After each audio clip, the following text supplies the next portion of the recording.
Hi everyone. Today we are going to discuss about the anatomical landmarks of the maxilla. Anatomical landmarks in maxilla பார்த்தீங்கன்னா இந்த parts எல்லாம் இருக்கும். maxillary tuberosity, buccal sulcus, buccal frenum, labial sulcus, labial frenum இதெல்லாம் இருக்கும். இன்னைக்கு ஒவ்வொரு பார்ட்டா பார்க்கலாம். First limiting structures of maxilla அப்படினா மொத்தம் இந்த labial frenum, labial vestibule, buccal frenum, buccal vestibule, amular notch, அதுக்கப்புறம் posterior parietal seal இதெல்லாம் தான் லிமிட்டிங் ஸ்ட்ரக்சர்ஸ் அப்படின்னு சொல்லுவோம் மேக்ஸிலால. நெக்ஸ்ட்டு சப்போர்ட்டிங் ஸ்ட்ரக்சர்ஸ்னு பார்த்தீங்கன்னா hard palate, rugae, maxillary tuberosity இதெல்லாமே சப்போர்ட்டிங் ஸ்ட்ரக்சர்ஸு. ரிலீஃப் ஏரியாஸ்னால் incisive papilla, cuspid eminence, fovea palatina. Supporting ஸ்ட்ரக்சர்ஸில் பார்த்தோன்னா ஹார்ட் பேலட் வந்து ப்ரைமரி ஸ்ட்ரெஸ் பியரிங் ஏரியாவாக இன்வால்வ் ஆகிருக்கும். செகண்டரி ஸ்ட்ரெஸ் பியரிங் ஏரியா வந்து posterior lateral slopes of alveolar ridge இதுதான் வந்து இன்வால்வ் ஆகிருக்கும். நெக்ஸ்ட்டு பார்த்தீங்கன்னா லேபிள் ஃப்ரீனம். லேபிள் ஃப்ரீனம் ஒன்றும் இல்லை, இது ஒரு ஃபைப்ரஸ் பேண்ட் மாதிரி இருக்கும். எங்கேருந்து எங்கே வரைக்கும் எக்ஸ்டெண்ட் ஆகிருக்குன்னா ரெசிடல் ஆல்வியலர் ரிட்ஜிலேருந்து லிப் வரைக்கும் எக்ஸ்டெண்ட் ஆகிருக்கும் இந்த ஃபைப்ரஸ் பேண்டு. ஒரு ப்ரைமரி இம்ப்ரெஷன் எடுக்கிறப்ப வி ஷேப் நாட்ச் தான் அந்த லேபிள் ஃப்ரீனம் ரெக்கார்ட் ஆகிற ஏரியா. அது வந்து கரெக்டாக பண்ணணும். வி ஷேப் நாட்ச் வந்து கரெக்டாக ரெக்கார்ட் ஆனால் தான் ஒரு ப்ரைமரி காஸ்ட்டோ இல்லை இது செகண்டரி காஸ்ட்டோ கரெக்டாக வரும். நெக்ஸ்ட்டு லேபிள் வெஸ்டிபிள்னா இதுவே லேபிள் ஃப்ரீனம் வந்து ரெண்டு சைடுமே லேபிள் சல்கஸ் வந்து சரௌண்ட் ஆகிருக்கும். செகண்ட் பார்த்திங்கன்னா லேபிள் வெஸ்டிபிள், இது போர்ஷன் ஆஃப் ஓரல் கேவிட்டி. இது வந்து ஒரு லேயர் மாதிரி இருக்கும். ஒரு சைடு வந்து டீத், ஜின்சைவா, ஆல்வியலர் ரிட்ஜ் இது வந்து ஒரு சைடு சப்போர்ட் சரௌண்ட் ஆகிருக்கு. இன்னொரு சைடு பார்த்தோம்னா லிப்ஸ் அண்ட் சீக்ஸ் வந்து சப்போர்ட் ஆகிருக்கும். இது ரெண்டுத்துக்கும் நடுவில் உள்ள லேயர் பேர் தான் லேபிள் வெஸ்டிபிள் அப்படின்னு சொல்லலாம். இந்த மெயினாக லேபிள் வெஸ்டிபிளில் எது இன்வால்வ் ஆகிருக்கும் அப்படின்னு பார்த்தோன்னா ஆர்பிகுலர்ஸ் ஆரஸ் இதுதான் மெயினாக இன்வால்வ் ஆகிருக்கும். நெக்ஸ்ட் வந்து பக்கல் ஃப்ரீனம்னா இது மெயினாக இதனோட ஃபங்க்ஷன் என்ன, பக்கல் வெஸ்டிபிள், லேபிள் வெஸ்டிபிளையும் சப்போர்ட் பண்ணுறது. இதுவும் ஒரு ஃபைப்ரஸ் பேண்ட் தான். அந்த ஃபைப்ரஸ் பேண்டில் 3 அட்டாச்மெண்ட் இருக்கும். என்னென்னா எலிவேட்டர் ஆங்குலர் ஓரஸ், ஆர்பிகுலரிஸ் ஓரஸ், பக்சினேட்டர் இது 3 மசில்ஸ் இது அட்டாச்மெண்ட் தான் பக்கல் ஃப்ரீனம் அப்படின்னு சொல்லுவோம். நெக்ஸ்ட்டு பார்த்தோன்னா பக்கல் வெஸ்டிபிள். பக்கல் வெஸ்டிபிள் எங்கேருந்து வரைக்கும் எக்ஸ்டெண்ட் ஆகுதுன்னா ஆன்டீரியா வந்து பக்கல் ஃப்ரீனம்லேருந்து போஸ்டீரியர் ஆமுலர் நாட்ச் வரைக்கும் எக்ஸ்டெண்ட் ஆகிருக்கும் பக்கல் வெஸ்டிபிள்.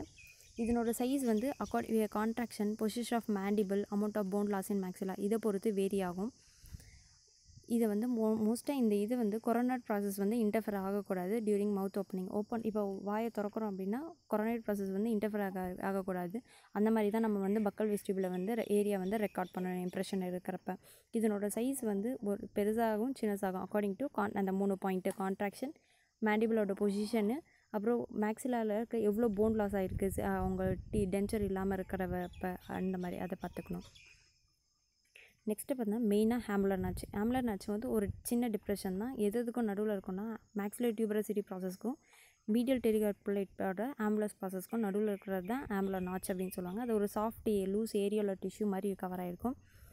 இந்த எப்பயுமே டென்ச்சர் பார்டர் எடுக்கிறோம், டென்ச்சர் பேஸ் எடுக்கிறோன்னா அந்த ஆமுலர் நாட்ச் வரைக்கும் நம்ம எக்ஸ்டெண்ட் பண்ணி ஏரியாவை ரெக்கார்ட் பண்ணணும். அப்போ தான் ஒழுங்கான இம்ப்ரெஷன் இருக்கும். நெக்ஸ்ட் வந்து போஸ்டீரியர் பேலட்டல் சீல். இது ஒரு 5 மார்க் கொஷின் எக்ஸாமினேஷனில். Posterior parietal seal or definition enna soft tissues at or along the junction of hard and soft palate at which pressure is applied within the physiological limits by denture to aid retention. ஒன்றும் ஒரு soft இது வந்து points என்னென்னு பார்த்தா soft tissue, junction of hard and soft palate, physiological limits இருக்கணும். எதுக்குன்னா மெயினாக denture retention 4 point தான். ஃபங்க்ஷன்ஸ் பார்த்தீங்கன்னா கேக் ரிஃப்ளெக்ஸ் மெயின்டைன் பண்ணணும், ரிட்டென்ஷன், ஃபுட் அக்கம்லேஷன் வந்து ப்ரிவென்ட் பண்ணணும், காம்பன்சேட்ஸ் பாலிமரைசேஷன், ஷ்ரிங்கேஜ். 2 பார்ட்ஸ் இருக்குது. Pterygo maxillary seal, post palatal seal. Pterygo maxillary seal எங்கே இருக்குன்னா இது வந்து ஒரு part of post palatal seal. எங்கன்னா ஆமுலர் ப்ராசஸில் வந்து எக்ஸ்டெண்ட் ஆகிருக்கும். பீரியோட்டரலாக எங்கே போய் எக்ஸ்டெண்ட் ஆகிறது முடியும்னா மியூகோஜின்ஜியல் ஜங்ஷன். இது maxillary tuberosityக்கும் ஆமுலர் ப்ராசஸ்க்கும் நடுவில் வந்து லொக்கேட் ஆகிருக்கும். இந்த இதில் வந்து என்ன மசில் ப்ரெசென்ட் ஆகிருக்கும் அப்படின்னு பார்த்தோம்னா டென்சர் வெளி பேலட்டைன் மசில் இது வந்து ப்ரெசென்ட் ஆகிருக்கும். அடுத்தது பார்த்தோன்னா வைப்ரேட்டிங் லைன்னா imaginary line drawn across the posterior palate of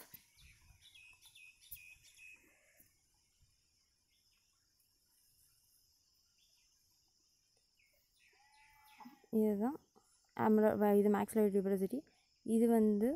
இதுதான் வைப்ரேட்டிங் லைன் அப்படின்னு சொல்லுவோம். இதனோட எந்த ஜங்ஷன் அப்படின்னா ஒரு சாஃப்ட் பேலட்டோட மூவபிள் ஏரியாவிலேருந்து இம்மூவபிள் ஏரியாவில் கனெக்ட் ஆகிறது தான் இந்த வைப்ரேட்டிங் லைனோட இது. ஆன்டீரியர் வைப்ரேட்டிங் லைன்னா கப்போவ் ஷேப்பில் இருக்கும், ஷார்ட் விகரஸ் பர்ஸ்ட்டாக இருக்கும். அதனோட இது வந்து வல்சல்வா மேனுவர் அப்படின்னு சொல்லுவாங்க. லாங் வைப்ரேட்டிங் லைனாக ஸ்ட்ரைட்டாக இருக்கும். இது மோஸ்ட்டாக மேக்ஸிலரி டியூபரசிட்டி ஏரியாவில் தான் ரெக்கார்ட் ஆகிருக்கும் இந்த 2 லைனும். ஆன்டீரியர் பார்த்தோன்னா ஷார்ட் விகரஸு வல்சல்வா கப்பவ் ஷேப்பு, போஸ்டீரியராக நார்மல் நான் விகரஸு ஹா சவுண்ட் ஹா அப்படின்னு சொல்லுவோம் இம்ப்ரெஷன் எடுக்கிறப்ப. அது வந்து போஸ்டிவ் வைப்ரேட்டிங் லைனை வந்து அது நல்லா ரெக்கார்ட் பண்ணுறதுக்கு ஹா அப்படின்னு காட்டினா அந்த இம்ப்ரெஷன் வந்து நல்லா உள்ள இன்டீரியர் அந்த மூவபிள் இம்மூவபிள் டிஷ்யூவில் போய் ரெக்கார்ட் ஆகிருக்கும். ஸ்ட்ரெயிட் லைன் இது. அடுத்தது வந்து இவ்வளோனா நம்ம வந்து என்னென்ன ஏரியா அப்படின்னு பார்த்தா, நெக்ஸ்ட் வந்து சப்போர்ட்டிங் ஸ்ட்ரக்சர்ஸ் என்னென்னா hard palate, rugae, residual ridge, maxillary tuberosity. இதில் பார்த்தோன்னா 2 ஏரியா இருக்குது stress bearing area. Primary stress bearing ஏரியானா posterior part of palate, secondary வந்து ரூகே. நெக்ஸ்ட் வந்து நம்ம ஹார்ட் பேலட் போகலாம். ஃபர்ஸ்ட் ஒன் ஹார்ட் பேலட் எப்படி அப்படின்னு ஃபார்ம் ஆகுது அப்படின்னா, ஹார்ட் பேலட் வந்து ஒரு ஹரிசாண்டல் போர்ஷன் ஆஃப் பேலட்டின் போன் வந்து கண்டினியூஸாக டுகெதராக ஃபார்ம் ஆகி ஒரு பேலட் சர்ஃபேஸை வந்து ஃபார்ம் ஆகுது. இது ஹார்ட் பேலட்டில் பார்த்தோன்னா சப்மிக்யூஸ் வந்து எப்பவுமே தின்னாக தான் இருக்கும். இந்த ஹார்ட் பேலட்டில் எதெல்லாம் ரிலீவ் ஆகும்னா இன்சைசிவ் பேப்பிலா, நேசோபேலட்டின் கேலன், மிட் பேலட்டின் ராப்பே இதெல்லாமே ரிலீவ் ஆனதான் நல்லா நம்மளுக்கு வந்து ஹார்ட் பேலட் ஏரியா வந்து நல்லா ரெக்கார்ட் ஆகிருக்கும் இம்ப்ரெஷன் எடுக்கிறப்ப. நல்லா ரிலீவ் பண்ணிட்டு அந்த ஏரியாவை எடுக்கணும். நெக்ஸ்ட் ஒன் பார்த்தோன்னா ரெசிடுவல் ரிட்ஜ். இது என்னென்னா portion of alveolar ridge and soft tissue which covers remaining ஒரு டூத்தை ரிமூவ் பண்ணோன்னா அந்த டூத் ரிமூவ் பண்ண ஏரியாவில் இருக்க சாஃப்ட் டிஷ்யூவும் அதனோட இந்த ஆல்வியலர் ரிட்ஜோட போர்ஷன்னு கவர் பண்ணுறது தான் ரெசிடுவல் ஆல்வியலர் ரிட்ஜ் அப்படின்னு சொல்லுவாங்க. இதனோட லேயரில் பார்த்தோன்னா சப்மியூக்கஸை வந்து அடிக்குவேட் ரெசிலியன்சி இருக்கும். இதில் ப்ரைமரி ஸ்ட்ரெஸ் பியரிங் ஏரியா வந்து posterior lateral portion of ridge. இதுதான் primary stress bearing area. Next supporting structure வந்து ரூகே. இந்த ரூகே எங்கே இருக்கும்னா mucosal fold anterior portion of the palate சர்ஃபேஸில் தான் இருக்கும். மோஸ்ட் ஆன்டிமீடியல் போர்ஷனில் மியூக்கோசல் ஃபோல்ட்ஸ் வந்து ப்ரெசென்ட் ஆகிருக்கும். இது வந்து செகண்டரி சப்போர்ட் ஏரியா அப்படின்னு சொல்லுவாங்க. மோஸ்ட்டாக இந்த ரூகே எதுக்கு யூஸ் ஆகும் கம்ஃபர்டபுளாக இருக்குன்னா மெட்டல் டென்ச்சர் பேஸஸ்க்கு வந்து கம்ஃபர்டபுளாக இருக்கும் இது ரூகே. நெக்ஸ்ட் வந்து மேக்ஸிலரி டியூபரசிட்டி ஒன்றும் இல்லை, இந்த bulb second and third molar ரீஜனில் ஒரு பல்பஸ் எக்ஸ்டென்ஷன் மாதிரி நம்மளுக்கு தெரியும், நம்ம பால்பேட் பண்ணி பார்த்தாலே தெரியும். அதை தான் மேக்ஸிலரி டியூபரசிட்டி அப்படின்னு சொல்லுவாங்க. இம்பார்ட்டண்ட் ஏரியா பார்த்தீங்கன்னா posterior part of ridge tuberosity areas இதுதான் இம்பார்ட்டண்ட் ஏரியா. அதில் பார்த்த வரைக்கும் மேக்ஸிலரி டியூபரசிட்டி பார்த்தோன்னா ஆல்வியோலர் டியூபர்கள் வந்து ப்ரெசென்ட் ஆகிருக்கும். 3 பாயிண்ட்டு தான் bulbous extension, posterior part of ridge and tuberosity area வந்து ப்ரெசென்ட் ஆகிருக்கும். ஆல்வியோலர் டியூபர்கள் வந்து ப்ரெசென்ட் ஆகிருக்கும். 3 பாயிண்ட் தான் முக்கியமானது மேக்ஸிலரி டியூபரசிட்டியில். நெக்ஸ்ட்டு இவ்வளோ நேரம் நம்ம சப்போர்ட்டிங் ஸ்ட்ரக்சர்ஸ் பார்த்தோம். நெக்ஸ்ட் வந்து ரிலீஃப் ஏரியாஸ். மொத்தமே 3 தான். என்னென்ன காம்போனன்ட்ஸ் இருக்குதுன்னு பார்ப்போம். சப்போர்ட்டிங் ஸ்ட்ரக்சர்ஸ் என்னென்னு பார்த்தோம். இப்போ அடுத்தது ரிலீஃப் ஏரியானா மொத்தம் 4. இன்சைசிவ் பேப்பிலா, மிட் பேலட்டின் ராப்பே, ஃபோவியா பேலட்டினா, கஸ்பிட் எமினன்ஸ். இந்த 4 தான். இன்சைசிவ் பேப்பினா 2 சென்ட்ரல் உள்ள இன்டீரியா பார்த்தோன்னா 2 சென்ட்ரல் இன்சைசிவ்க்கு நடுவில் மிட்வே ஸ்ட்ரக்சரில் ஒரு நாட்ச் மாதிரி இருக்கும். அதுதான் இன்சைசிவ் பேப்பிலா அப்படின்னு சொல்லுவாங்க. அது எதுக்கு மெயினாக யூஸ் ஆகுது அப்படின்னா நேசோபேலட்டின் நர்வ்ஸும் வெசல்ஸும் வந்து எக்ஸிட் ஆகிறதுக்கு தான் இந்த இன்சைசிவ் பேப்பிலா வந்து இன்வால்வ் ஆகிருக்கு. மோஸ்ட்டாக அந்த ஏரியா வந்து ரிலீவ் பண்ணிட்டு தான் நம்ம வந்து டென்ச்சர் இன்ஃபெக்ஷன் எடுக்கணும். அப்படி ஒருவேளை டென்ச்சர் அந்த ஏரியாவை ரிலீவ் பண்ணி எடுக்காமல் இது பண்ணோன்னா காம்ப்ளிகேஷன்ஸ் என்னென்ன வரும் பார்த்தோன்னா பாரசீஷியா வரும், இல்லைன்னா நெக்ரோசிஸ் வரும். இதெல்லாமே இன்சைசிவ் பேப்பிலாவோட காம்பனன்ட்ஸு. நெக்ஸ்ட்டு பார்த்தோன்னா மிட் பேலட்டின் ராப்பேல இது வந்து என்னென்னா ஒரு மீடியம் சூச்சர் ஏரியா தின் மியூக்கோசாவால் கவர் ஆகிருக்கும். இது வந்து பேலட்டோட ஒரு சென்சிட்டிவ் பார்ட் அப்படின்னு சொல்லலாம். நெக்ஸ்ட்டு வந்து ஃபோவியா பேலட்டினா ஒரு டக்ஸும் மாதிரி இருக்கும். அந்த போஸ்டீரியர் பார்ட் ஆஃப் பேலட்டுக்கு மேலே வந்து ஒரு 2 டக்ட் மாதிரி இருக்கும். அதுதான் ஃபோவியா பேலட்டினா அப்படின்னு சொல்லுவாங்க. அதில் வந்து நிறைய செவரல் மியூக்கஸ் கிளாண்டோட டக்ஸ் வந்து கோலசன்ஸ் ஆகிருக்கும். இது வந்து மோஸ்ட்டாக போஸ்டீரியர் பார்ட்டை வந்து கைட் பண்ணுறதுக்காக யூஸ் பண்ணுவாங்க. அந்த டென்ச்சர் வந்து இப்போ நம்ம டென்ச்சர் எடுக்கிறோம் அப்படின்னா 1 to 2 mm behind the fovea palatina வந்து நம்ம எக்ஸ்டெண்ட் பண்ணலாம். அதுக்கு மேலே எக்ஸ்டெண்ட் பண்ணக்கூடாது. இதுதான் ஃபோவியா பேலட்டினா. நெக்ஸ்ட் வந்து லாஸ்ட் ரிலீஃப் ஏரியா வந்து கஸ்பிட் எமினன்ஸ் அப்படின்னா bony elevation of residual ridge form. ஒரு கெனைன் எக்ஸ்ட்ராக்ட் பண்ணுறோன்னா பண்ண ஏரியாவில் ரெசிடுவல் ஆல்வியோலர் ரிட்ஜ் இருக்குல்ல, அந்த ரெசிடுவல் ஆல்வியோலர் ரிட்ஜில் ஒரு போனி எலிவேஷன் மாதிரி வரும். அதுதான் கஸ்பிட் எமினன்ஸ் அப்படின்னு சொல்லுவோம். இது வந்து எங்கே லொக்கேட் ஆகிருக்கும்னா கெனைனுக்கும் ஃபர்ஸ்ட் ப்ரீமலருக்கும் நடுவில் வந்து ப்ரெசென்ட் ஆகிருக்கும். Thank you.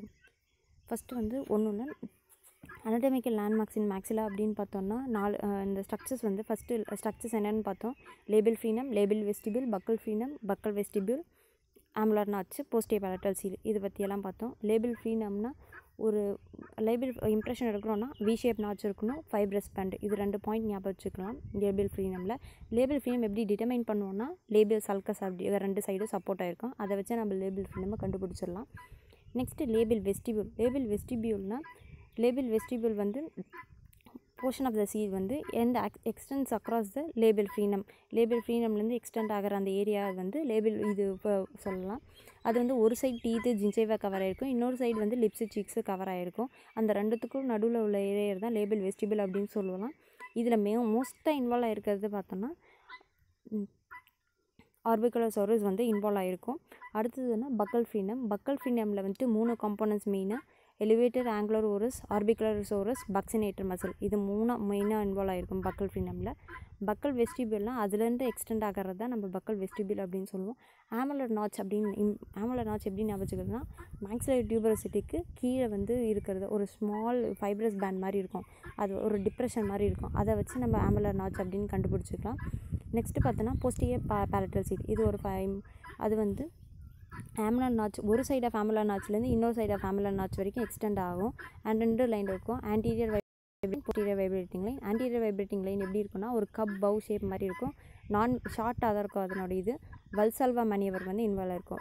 And posterior vibrating line அப்படின்னு பார்த்தோன்னா போஸ்டீரியர் வைப்ரேட்டிங் லைன் வந்து லாங்காக இருக்கும், அது வந்து ஸ்ட்ரெயிட் லைன் ஷேப்பில் இருக்கும். இதில் 2 பார்ட் இன்வால்வ் ஆகிருக்கும், டெரிகோ maxillary seal, post palatal seal. இது எல்லாமே இதுதான் காம்பனன்ட்ஸ் ஆஃப் இது மேக்ஸிலா. அடுத்தது பார்த்தீங்கன்னா சப்போர்ட்டிங் ஸ்ட்ரக்சர்ஸில் மேக்ஸிலரி டியூபரசிட்டி, ரூகே, ஹார்ட் பேலட்டு, அப்புறம் வந்துட்டு மேக்ஸிலரி டியூபரசிட்டி, ரூகே, ஹார்ட் பேலட்டு இது எல்லாமே இன்வால்வ் ஆகிருக்கும் மேக்ஸிலரி சப்போர்ட்டிங் ஸ்ட்ரக்சர்ஸில். ஹார்ட் பேலட்னா அந்த பேலட்டின் போன் வந்து ஃபார்ம் ஆகிறது, அந்த ஹாரிசான்டல் போர்ஷன் வந்து பேலட்டின் ஃபியூஸ் ஆகி ஹார்ட் பேலட் சர்ஃபேஸை வந்து ஃபார்ம் ஆகும். வந்து சப்மியூக்கஸை வந்து அதில் தின்னாக இருக்கும். ரெசிடுவல் ரிட்ஜுன்னா ஆல்வியலர் ரிட்ஜும் சாஃப்ட் டிஷ்யூஸாக அந்த ரிமைன் ஆகிற ஏரியா தான் ரெசிடுவல் ரிட்ஜ் அப்படின்னு சொல்லுவாங்க. ரூகே அப்படின்னா மியூக்கோசல் ஃபோல்டு, அந்த ஆன்டியோலேட்ரல் போர்ஷன் சல்கஸில் வந்து ஒரு மியூக்கோசல் ஃபோல்டு மாதிரி ப்ரெசென்ட் ஆகிருக்கும், அதுதான் நம்ம ரூகே அப்படின்னு சொல்லுவாங்க.